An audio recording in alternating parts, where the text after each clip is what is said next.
Pada saat itu, wajah Hani membeku dan dia berteriak keras, "Hati-hati, ada hantu lain." Pria berjubah hitam itu terkejut. Pada saat itu, bayangan abu-abu yang hampir nggak berwujud melesat keluar dari sisi lain kabut hantu, tiba di depan pria berjubah hitam dalam sekejap. Mata pria berjubah hitam itu dipenuhi ketakutan, tapi udah terlambat baginya untuk menghindar. Ketika bayangan abu-abu mau menembus tubuh pria berjubah hitam, cahaya putih cemerlang bersinar di antara mereka. Bayangan abu-abu berteriak dan dengan cepat mundur, seolah-olah sangat takut pada cahaya putih. Pria berjubah hitam yang nyawanya diselamatkan tetap tertegun sejenak sebelum merasa terkejut. Dia langsung mengalihkan pandangannya ke arah cahaya merah berkedip yang muncul di sisi Hanli. Hanli memandang pria berjubah hitam itu dengan takjub. Dia telah dengan jelas melihat cahaya putih berkedip seperti burung besar yang menyelam, menakut-nakuti bayangan abu-abu. Hanli cukup penasaran. Pria berjubah hitam itu masih terlihat nggak sedap dipandang. Karena dia baru aja lolos dari kematian, dia masih merasakan ketakutan yang besar. Dia merasa sangat menyesal telah mengabaikan kata-kata orang lain dan dengan gegabah datang ke balai surgawi. Tetapi ketika dia memikirkan cahaya putih yang baru aja menyelamatkannya, dia sepertinya telah memikirkan sesuatu dan dengan tergesa-gesa meraih jubahnya, mengeluarkan cermin tembaga yang ternoda karena usia. Hani memandang barang itu dengan heran. Bentuk cermin itu aneh dan ki spiritualnya tersembunyi. Mungkinkah itu harta kuno? Saat Hani merenungkan itu, dia mendengar suara pecah tiba-tiba. Cermin kuno itu telah terbelah menjadi 8 bagian tanpa peringatan sedikit pun. Ki spiritual yang dikandungnya tersebar tanpa jejak, mengubahnya menjadi potongan-potongan belaka. Ketika pria berjubah hitam melihat itu, matanya dipenuhi dengan penyesalan. Dia menghela nafas dan menyingkirkan cermin tembaga yang hancur. Kemudian, dia mengangkat kepalanya dan menatap Hanli. Dia mengingat bagaimana Hanli dengan sengaja nggak membantunya dan dengan dingin mendengus sebelum mengalihkan pandangannya sekali lagi. Tindakan pria berjubah hitam itu mengejutkan Hanli. Tapi segera setelah itu, dia sepertinya telah menyadari sesuatu, dan diam-diam tersenyum penuh pengertian sebelum mengalihkan pandangannya ke arah hantu. Peri roh ungu juga memandang pria berjubah hitam itu dan mengungkapkan ekspresi yang bijaksana. Pada saat itu, binatang jiwa menangis udah bergegas ke arah mereka. Dia naik ke atas bahu pria berjubah hitam itu, dan duduk diam di sana, tampaknya cukup pintar. Bayangan hantu abu-abu muncul kembali di sisi bayangan hantu hitam. 8 hantu iblis berbentuk identik muncul dari sekitar kabut. Hanli mengenali hantu itu dari pandangan sekilas. Mereka adalah hantu ganas yang dikenal sebagai Weiwu. Biasanya setiap kali muncul, mereka akan menyebabkan keributan besar. Penampakan tak terduga dari sekelompok besar mereka menyebabkan ekspresi Hanli tenggelam. Mereka bertanduk dan bercakar tajam. Meskipun mereka jauh lebih rendah dari bayangan hantu itu, mereka masih jauh lebih unggul dari kultivator pembangunan fondasi tahap akhir. Mereka perlahan-lahan berjongkok ke depan dengan tatapan dingin dan mengelilingi Hanli dan yang lainnya. Melihat itu, Hanli tahu bahwa pertempuran sengit nggak bisa dihindari. Dia terus terang memberikan perintahnya. "Kalian berdua mengurus hantu Weiwu. Saya akan pergi dan menangani 2 bayangan hantu. Tunda mereka." Suara Hanli dalam dan serius. Meskipun pria berjubah hitam itu merasa kesal terhadap Hanli, dia juga tahu bahwa situasinya gawat dan hanya bisa dengan enggan mengikuti perintah Hanli. Bagaimanapun, dia udah menyadari bahwa dia nggak dapat melawan 2 bayangan hantu. Hanli mengambil inisiatif untuk menghadapi mereka adalah apa yang dia inginkan. Hantu ganas mengungkapkan pandangan yang gak menyenangkan. Ketika Hanli melihat itu, dia langsung melepaskan kantong binatang roh yang dia pegang di tangannya. Awan berkilau emas dan perak tiba-tiba muncul di udara. Pada saat itu, hantu iblis sepertinya telah menerima perintah. Dan dengan kejam menerkam ketiganya sambil menghembuskan gumpalan api hitam. Tanpa ragu-ragu, pria berjubah hitam dan peri roh ungu melepaskan harta dan alat sihir mereka untuk memblokirnya. Binatang jiwa menangis sangat mengesankan. Cahaya bersinar melesat dari hidungnya dan menyeret hantu iblis ditekapnya ke dalam perutnya. Namun hanya itu yang bisa dia lakukan sebelum 2 mimpi buruk berbulu hijau menggunakan cabang tulang mereka untuk sekali lagi mengikatnya. Handi nggak mempedulikan hantu Wewu. Dia menembak ke arah dua bayangan hantu di kejauhan sebagai seberkas cahaya biru. Awan kumbang pemakan emas yang mendengung mengikutinya dari dekat. Saat bayangan hantu hitam melihat Handi mau mendekati mereka, mata hitamnya berkilat dengan cahaya hijau. Dia kemudian membuka mulutnya dan melepaskan mutiara hijau berkilau ke arahnya. Adapun bayangan abu-abu di sebelahnya, setelah beberapa kali kabur, itu menghilang dari pandangan. Handi mengerutkan kening dan tanpa ekspresi berhenti di tempatnya. Dengan jentikan jarinya, dua pedang bambu awan terbang untuk mencegat sinar hijau sebagai seberkas cahaya biru. Bersamaan dengan itu, dia memerintahkan kumbang pemakan emasnya untuk menyebar di sekelilingnya dan mengepung di tempat. Bang! Dua garis cahaya biru bertukar pukulan dengan mutiara hijau. Mutiara hantu melepaskan awan besar Yinki yang dalam upaya untuk mengikat dan menyegel dua pedang terbang di dalamnya. Cahaya dingin melintas dari mata Handi. Dia membentuk gerakan mantra pedang dengan tangannya. Kedua pedang terbang itu tumbuh beberapa kali ukurannya, berubah menjadi dua naga banjir biru sepanjang 10 meter. Mereka menerobos pengepungan Yinki hitam dan menyerang dengan ganas menuju mutiara hantu hijau. Ekspresi dingin bayangan hantu menjadi terkejut. Meskipun mutiara hantu hijau pernah menjadi harta sihir pelindung dari seorang kultivator yang mati, kekuatannya agak rata-rata. Tetapi setelah hantu iblis memperolehnya dan membuatnya marah selama beberapa ratus tahun dengan Yinki yang dalam, itu telah lama menjadi sangat halus, menjadi harta ajaib dari Yinki yang sangat merusak. Selama harta ajaib terikat oleh Ki-nya, harta itu akan terus disegel dan gak bisa melarikan diri. Tetapi untuk beberapa alasan yang gak diketahui, pedang terbang Handi gak menunjukkan rasa takut untuk terjerat oleh Yinki yang mendalam. Setelah berubah menjadi naga banjir biru, pedang itu merobek Yinki yang dalam, gak membiarkannya mendekati tubuh utama mereka. Ketika bayangan hantu melihat itu, dia menjadi ketakutan. Selama beberapa ratus tahun, dia nggak pernah melihat pemandangan seperti itu. Setelah beberapa saat ragu-ragu, dia tiba-tiba mengangkat cakarnya dan meraih mutiara hijau, seolah-olah sedang meraihnya di udara. Mutiara hijau kemudian berkembang dengan cemerlang dan melesat kembali sekitar 10 meter sebelum berputar di tempatnya. Setelah serangkaian ayunan, mutiara berubah menjadi harimau iblis hitam. Harimau itu sangat besar dan memiliki mata yang cerdas. Saat meraung, dia menyemburkan gumpalan hijau tua dengan intensitas yang kuat dan kuat. Tapi yang paling mencengangkan adalah harimau besar itu nggak memiliki tubuh berlubang seperti naga banjir biru dari pedangnya. Sebaliknya, tubuhnya berbentuk padat dan tampak cukup menakutkan. Setelah beberapa saat terkejut, Handi menyempitkan matanya. Roh artefak. Yang disebut roh artefak adalah sesuatu yang disaring oleh harta ajaib setelah menyegel esensi jiwa dari jiwa primal binatang iblis ke dalamnya. Setelah saling bertentangan, esensi jiwa dan harta ajaib akan menyatu, menyebabkan harta ajaib berubah menjadi bentuk roh artefak dengan kekuatan yang sangat meningkat. Selain itu juga, roh artefak akan mendapatkan kemampuan asli binatang iblis. Itu bisa dikatakan sebagai jalan pintas untuk dengan cepat meningkatkan kekuatan harta karun sihir.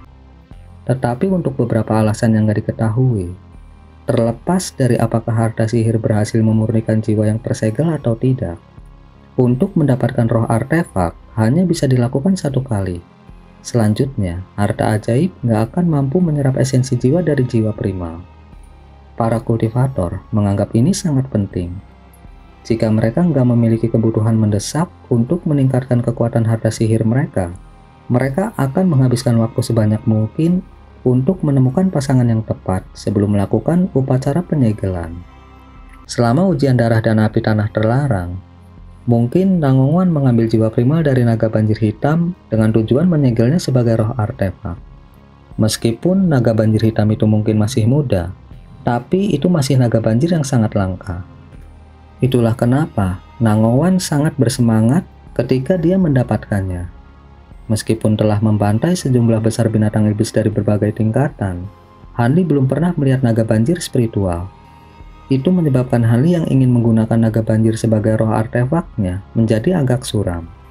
Bagaimanapun, peluang keberhasilan segel roh artefak sulit diprediksi. Seolah-olah nggak ada pola yang dapat diprediksi. Namun, ada beberapa kepastian. Semakin kuat jiwa primal yang akan disegel sebagai roh artefak, kemungkinan berhasilnya semakin rendah. Dan jika kekuatan roh artefak itu terlalu lemah, maka itu hanya akan meningkatkan kekuatan harta sihir dengan jumlah yang sangat kecil. Sebagai akibatnya, sebagian besar harta sihir kultivator nggak memiliki roh artefak. Bukan karena mereka nggak dapat menemukan target yang memuaskan mereka. Itu karena penyegalan roh artefak telah gagal. Jadi ketika Hani melihat bahwa mutiara hantu berisi roh artefak, dia tidak bisa tidak terkejut. Hani segera tenang dan menjilat bibirnya yang kering. Dia menunjuk kedua pedang bambu awan miliknya, memerintahkan dua naga banjir biru yang telah berubah untuk membatasi harimau iblis.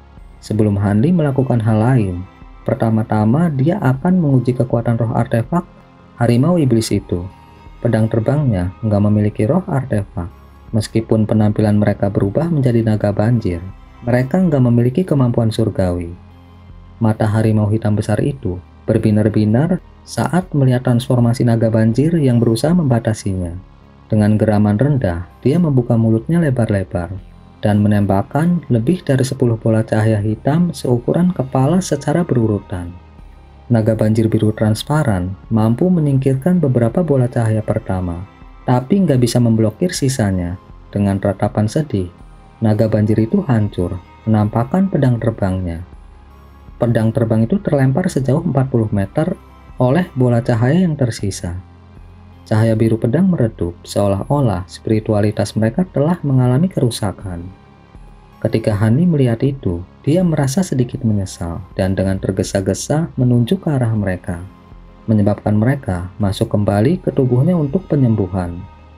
Kemudian dengan lambaian tangannya yang lain, dia mengirimkan 4 pedang terbang biru menusuk ke arah harimau besar itu dengan kabur. Bayangan hantu hitam menjadi nggak sabar saat melihat itu. Setelah menarik nafas dalam-dalam, dia mengeluarkan jeritan panjang yang memekakan telinga. Ketika harimau iblis mendengar itu, dia segera menundukkan kepalanya. Lehernya menjadi bengkok, dan kedua cakar depannya menancap di tanah. Adegan yang menakjubkan terjadi. Tonjolan besar mulai membengkak dari sisi kepala harimau. Dengan kilatan cahaya hitam, itu tumbuh menjadi kepala harimau yang lebih kecil. Dengan penampilan kepala keduanya, ki iblis yang mengelilingi tubuhnya melonjak. Transformasi harimau berkepala dua ini menyebabkan Hani mengerutkan alisnya dengan erat. Pada saat itu, dua kepala roh artefak harimau iblis membuka mulut mereka lebar-lebar dan menembakkan rentetan bola cahaya hitam yang padat ke arah Hani. Hani nggak berani ceroboh. Dia membentuk gerakan mantra dan menyebabkan 4 pedang terbangnya berayun dengan keras di tengah penerbangan, membuatnya tampak seperti 8 bilah. Dengan semburan cahaya, 8 pedang terbang kemudian digabungkan bersama untuk membentuk pedang biru sepanjang 10 meter. Ketika Hani melihat pedang itu, matanya berkedip dengan ekspresi aneh. Dia membuka mulutnya tanpa ragu-ragu dan menyemburkan awan cahaya biru yang bersinar ke arah pedang besar itu. Awan dengan esensi sejati murni menyebabkan pedang besar itu memancarkan kecemerlangan dan melepaskan cincin panjang yang jelas sebelum berubah menjadi kabur biru. Saat itu memotong dengan keras ke arah bola cahaya hitam, itu sedikit mengeluarkan suara guntur. Cahaya hitam dan biru tersebar saat tabrakan, diikuti oleh serangkaian ledakan, melepaskan tekanan yang mencengangkan. Pedang biru besar itu memotong bola cahaya dengan momentum yang tak terhentikan untuk menunjukkan kekuatan dewa. Namun bola cahaya hitam gak terbatas. Setiap bola cahaya yang hancur, kedua kepala harimau itu melepaskan semburan liar lainnya. Adegan itu menyebabkan ekspresi Hani tenggelam. Itu gak terduga. Saat dia mempertimbangkan untuk menggunakan teknik sihir lain untuk menyerang musuh atau mengirimkan lebih banyak pedang terbang, serangkaian fluktuasi kecil terjadi sekitar 30 meter di belakangnya, di mana bayangan hantu abu-abu yang sulit dipahami muncul. Selain mata merah darahnya, tubuhnya nggak mengandung aura lain yang dapat dideteksi. Sepertinya, Hani nggak mendeteksi adanya kelainan dari belakangnya. Bayangan abu-abu melirik kumbang terbang di sekitar Hani. Setelah pandangannya berkedip-kedip, diam-diam menerkam ke arah punggung Hanli sebagai seberkas tipis cahaya abu-abu, ingin menghancurkan inti emas Hanli. Dia sama sekali nggak peduli dengan Kumbang karena dia paling mahir dalam teknik siluman. Pada saat itu, tubuhnya udah menjadi nggak berbentuk. Dia merasa nggak ada yang perlu ditakuti dari Kumbang. Dia yakin cakarnya akan mengakhiri Hanli bahkan sebelum Hanli bisa bereaksi. Seni kultivasi bayangan hantu sangat aneh. Itu menembak ke arah Hanli sebagai bayangan abu-abu dengan kecepatan luar biasa tanpa membuat suara sedikit pun. Saat bayangan abu-abu dengan cepat mendekati punggung Hanli, Kumbang emas perak mulai bersenandung dan mengerumuninya. Bayangan abu-abu itu terkejut. Sebelum dia bisa bereaksi, segerombolan kumbang emas perak telah memblokir jalannya ke depan dan mengerumuninya. Dalam sekejap, cahaya buram abu-abu menjadi tertutup oleh kumpulan kumbang emas perak, menciptakan bayangan kilatan emas dan perak yang berkedip-kedip. Dengan marah, bayangan abu-abu itu bergetar beberapa kali untuk mengusir Kumbang. Ini terbukti sama sekali nggak efektif. Dan segera tubuhnya mulai merasakan sensasi yang intens dan aneh. Setelah beberapa saat linglung, dia menoleh ke bawah, menghasilkan tatapan ketakutan dari matanya yang merah darah. Kumbang yang telah diabaikannya, sekarang mengerogoti tubuh hantunya yang gak berwujud. Meskipun gigitan mereka membutuhkan banyak usaha, mereka benar-benar mengerogoti tubuh hantunya yang tak berbentuk sedikit demi sedikit. Bayangan abu-abu menjadi panik dan mulai mengalami transformasi terus-menerus. Dalam satu saat, itu berubah menjadi kabut hitam pekat. Di tempat lain, itu berubah menjadi hantu bersisik. Tapi terlepas dari transformasinya, awan kumbang dengan kuat menempel di tubuhnya dan dia nggak mampu melepaskan diri dari mereka. Dalam waktu singkat, tubuhnya dimangsa oleh setidaknya beberapa ribu serangga eksotis. Pada saat itu, Hanli akhirnya menoleh untuk menatap bayangan abu-abu dengan dingin. Tanpa membuang nafas untuk mengatakan hal yang gak berguna, dia melepaskan 2 kantong binatang roh ke langit, memanggil 2 kawanan serangga emas perak ke udara. 2 kawanan besar bergabung dengan kawanan yang ada dalam melahap bayangan abu-abu. Bayangan hantu abu-abu itu akhirnya mengeluarkan jeritan yang memekakan telinga dan menakutkan ke arah bayangan hantu hitam itu untuk meminta bantuan. Ketika bayangan hitam mendengar itu, bayangan abu-abu menunjukkan jejak ketakutan. Bayangan abu-abu itu melirik pedang biru besar yang menemui jalan buntu dengan roh artefak harimau besar dan tampak ragu-ragu. Tapi dia segera menyempitkan matanya yang memancarkan cahaya hijau sebelum berubah menjadi awan hantu dan menyatu dengan tubuh harimau iblis. Harimau hitam itu segera melepaskan raungan yang menyakitkan dan keras. Kemudian tubuhnya berdiri tegak dan mengalami transformasi, mengecilkan kaki depannya dan menebalkan kaki belakangnya.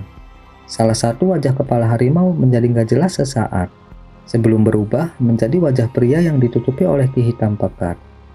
Adapun kepala harimau lainnya, matanya menjadi lebih brutal. Teknik kepemilikan jiwa.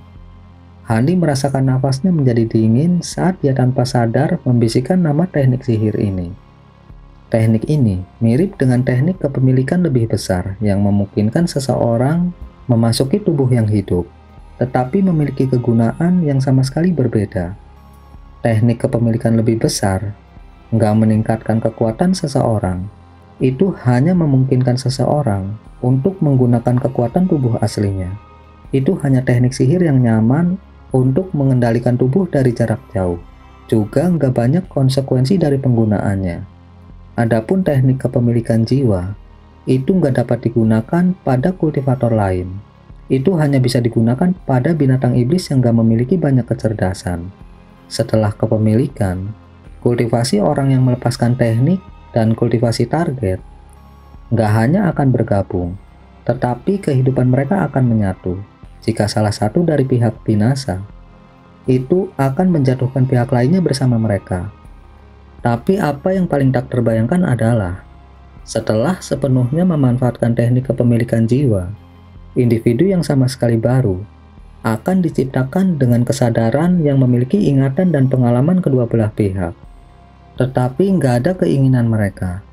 Meskipun durasi kepemilikan jiwa pada awalnya pendek, semakin sering teknik itu digunakan, maka akan semakin lama bertahan. Pada akhirnya, kesadaran individu yang baru diciptakan akan menjadi dominan dan teknik tersebut menjadi nggak mampu untuk berbalik. Ironisnya, umur monster setengah manusia setengah iblis ini sangat pendek meskipun kultivasinya bagus. Kekuatannya yang mencengangkan didapat dengan mengorbankan sebagian dari esensi kehidupannya sendiri. Itu nggak akan bertahan lama sebelum akhirnya kadaluarsa. Selain itu, rumor mengatakan bahwa para kultivator yang menggunakan teknik kepemilikan jiwa mereka akan selamanya berkeliaran, gak mampu memasuki kembali siklus reinkarnasi. Hal itu membuat banyak kultivator pucat saat mengobrol tentang itu. Tetapi untungnya, sangat sedikit kultivator yang tahu tentang teknik kepemilikan jiwa, dan bahkan lebih sedikit lagi yang benar-benar mempraktekkannya. Bagaimanapun, itu bisa berakhir dengan diri sendiri berubah menjadi setengah manusia setengah iblis. Munculnya bayangan hantu dan fusi harimau iblis, seperti yang dikabarkan tentang teknik kepemilikan jiwa. Namun teknik rahasia ini hanya dapat digunakan oleh para kultivator. Hani belum pernah mendengar bahwa hantu iblis mampu menggunakannya. Tapi yang paling mencengangkan adalah dia melakukannya dengan roh artefaknya sendiri. Keraguan secara nggak sadar tertulis di seluruh wajah suram Hanli, sementara kewaspadaan melonjak di dalam hatinya. Meskipun dikejutkan oleh transformasi aneh ini, Hanli melirik ke belakangnya dan mencibir melihat pemandangan itu. Sebagian besar bayangan hantu abu-abu udah dimakan oleh kumbang pemakan emas, dan sepertiga terakhir dari tubuhnya yang hancur udah diambang dimakan. Hanli memperhitungkan jika sekarang hantu itu melarikan diri, origin Ki-nya akan sangat rusak, membuatnya nggak mampu menyerang lagi. Kumbang pemakan emas benar-benar layak mendapat peringkat tinggi di antara serangga eksotis. Terlepas dari apakah mereka melahap roh Ki spiritual atau yin, mereka sangat ganas, tapi mereka sedikit lebih lambat saat melahap yang terakhir. Saat Hanli memikirkan itu, harimau iblis berwajah manusia itu hilang sesaat sebelum mengungkapkan kejutan yang menyenangkan saat dibangunkan. Dia memandang Hanli dan bayangan hantu yang dimakan di belakangnya. Kemudian dia melihat tubuhnya sendiri dan mulai tertawa dengan suara yang sangat serak dan senyum aneh. Tawa itu berangsur-angsur semakin keras dan berlanjut, seolah-olah nggak ada akhir. Kabut hantu di dekatnya akhirnya mulai menggelinding karena getaran tawa itu. Hanli sepertinya nggak mempermasalahkan hal itu dan hanya memfokuskan mata dinginnya pada gerakan harimau berwajah manusia. Tapi setelah beberapa saat, wajah Hanli menjadi pucat dan ekspresinya menjadi serius. Tawa aneh harimau nggak hanya terus menjadi lebih keras, tetapi juga menjadi lebih bergema dan semakin dipenuhi dengan Ki. Bahkan setelah menggunakan teknik perkembangan hebat untuk menjaga pikirannya, dia merasa pusing. Seolah-olah guntur yang tak terhitung jumlahnya menderu melewati telinganya. Tidak baik. Saat Hanli mengamatinya dengan cermat, dia sepertinya telah mengingat sesuatu dan ekspresinya sangat berubah. Hanli buru-buru menoleh untuk menemukan pemandangan yang mengkhawatirkan. Bayangan hantu abu-abu tiba-tiba menghilang tanpa jejak dan ribuan kumbang pemakan emas tergeletak tanpa daya di tanah, sesekali mengepakkan sayap mereka. Mereka nggak lagi memiliki kekuatan untuk terus melahap hantu. Dalam kekesalannya, Hanli buru-buru mengeluarkan beberapa kantong binatang roh dan dengan cepat menyimpan kumbang pemakan emas yang lumpuh ke dalamnya. Sementara masih menahan tawa yang memakakan telinga, Hanli menoleh untuk melihat pertarungan orang lain. Dia awalnya heran dengan apa yang dia lihat, tetapi segera menjadi lega. Peri roh ungu dan pria berjubah hitam itu bertempur dengan sengit melawan hantu. Meskipun kultivasi pria berjubah hitam jauh lebih unggul daripada hantu, dia nggak memiliki keuntungan yang luar biasa karena teknik dan harta sihirnya sangat lemah. Sedangkan peri ungu, dia menyembunyikan dirinya dalam kilauan cahaya dengan menggunakan tablet batu dan hanya berusaha untuk membela diri. Hanli sedikit bingung ketika keduanya nggak terpengaruh oleh tawa itu. Tapi setelah beberapa pertimbangan, Hanli menyadari alasannya. Tampaknya kekuatan tawa aneh harimau berkepala dua itu terbatas pada area kecil. Akibatnya, dia mampu menghasilkan kekuatan menakjubkan yang nggak dapat ditahan oleh kumbang pemakan emasnya, menyebabkan mereka jatuh dari bayangan hantu abu-abu. Meskipun serangga eksotis ini belum mencapai potensi maksimalnya, kekuatan cahaya aneh dapat terlihat dengan jelas. Jika bukan karena efek pemusatan jiwa dari teknik perkembangan hebat, Hanli takut dia juga akan menjadi nggak berdaya oleh tawa aneh dan hanya menunggu kematian. Semakin dia memikirkannya, semakin dia terperanjat. Hanli telah menentukan bahwa meskipun hantu itu nggak berada pada tahap jiwa baru lahir, itu pasti nggak lebih lemah dari kultivator formasi inti tahap akhir. Hanli menduga makhluk itu adalah yang disebut Raja Hantu. Pada saat itu, harimau berkepala dua sepertinya menyadari bahwa Hanli yang masih berdiri dengan mantap nggak terpengaruh oleh tawa anehnya. Dia akhirnya berhenti tertawa dan dengan cemas menatap Hanli dengan kedua kepalanya. Hanli merasa nggak nyaman saat melihatnya, tapi dia menyipitkan matanya dan dengan berani menatapnya. Pada saat itu, bayangan hantu abu-abu yang rusak parah muncul di belakang harimau berkepala dua dan melesat lurus ke arah harimau berkepala dua tanpa ada tanda-tanda berhenti. Hanli kehilangan pandangannya dan tatapannya terus bergeser. Sementara Hanli bingung, dia melihat sesuatu yang gak mampu dia bayangkan. Mata harimau berkepala dua secara aneh berkilau dan menangkap bayangan hantu abu-abu. Kepala harimau hitam itu kemudian membuka lebar mulutnya dan dengan cepat menelan bayangan abu-abu. Hanli menyaksikannya dengan sangat heran. Tapi apa yang terjadi selanjutnya segera menghilangkan keraguannya. Saat harimau kepala dua itu meraung ke langit, tonjolan lain muncul di lehernya. Itu muncul untuk mengungkapkan kepala harimau dengan wajah manusia abu-abu. Wajah kepala harimau ketiga mirip dengan wanita pada umumnya. Setelah beberapa saat kaget, Hanli dengan cepat mengembalikan ekspresi tenangnya.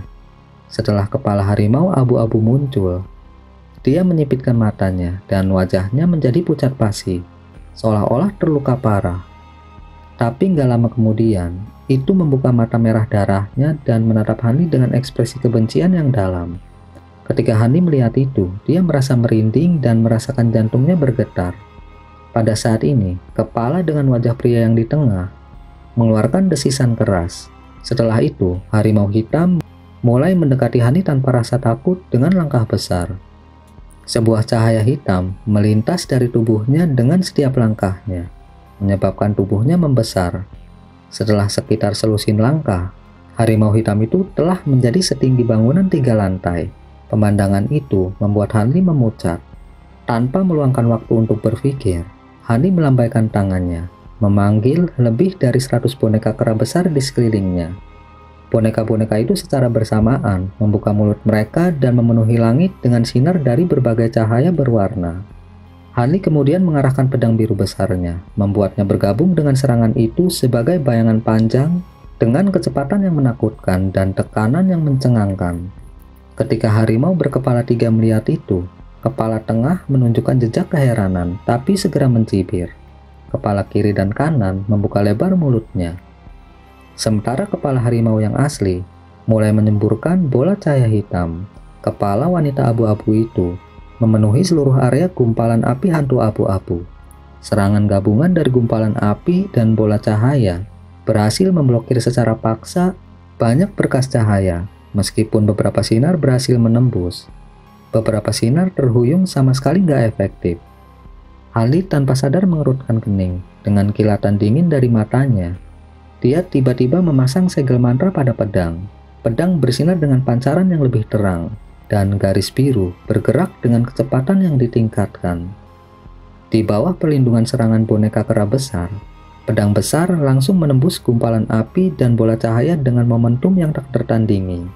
Pedang itu terbang di sekitar pinggang harimau hitam dan mencoba untuk menebasnya dengan kilatan cahaya. Tapi apa yang dilihat Hanli selanjutnya membuatnya kehilangan kata-kata. Harimau berkepala 3 itu secara bersamaan melepaskan raungan aneh dan menggesekkan kedua cakarnya dengan kecepatan yang gak bisa dilihat Hanli, mengakibatkan pedang besar itu terperangkap dalam genggamannya. Kedua cakar harimau berbulu itu sepertinya gak terpengaruh oleh ketajaman cahaya pedang. Meskipun pedang itu terus bergoyang dalam genggamannya, pedang itu gak dapat melepaskan diri. Hanli gak yakin apa yang harus dilakukan.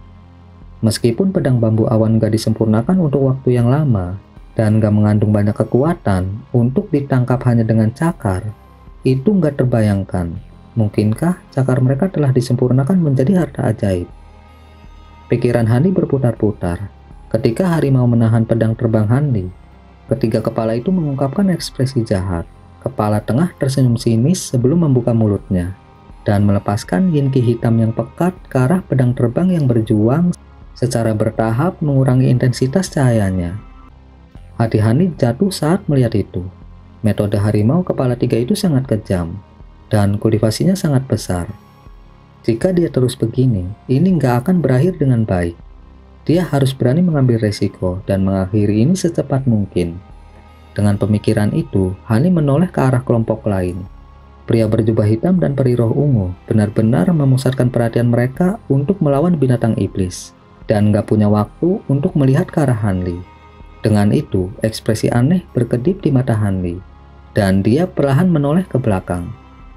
Kepala kiri dan kanan harimau iblis masih sibuk berurusan dengan rentetan serangan intens boneka kera besarnya, dan kepala tengah sepenuhnya fokus menyemburkan ki hitam untuk merusak pedang bambu awan miliknya. Kamu mendekati kematian. Hati Hanli melonjak dengan niat membunuh. Tanpa ragu-ragu lagi, dia membentuk gerakan mantra pedang aneh dan dengan keras menunjuk ke pedang terbangnya.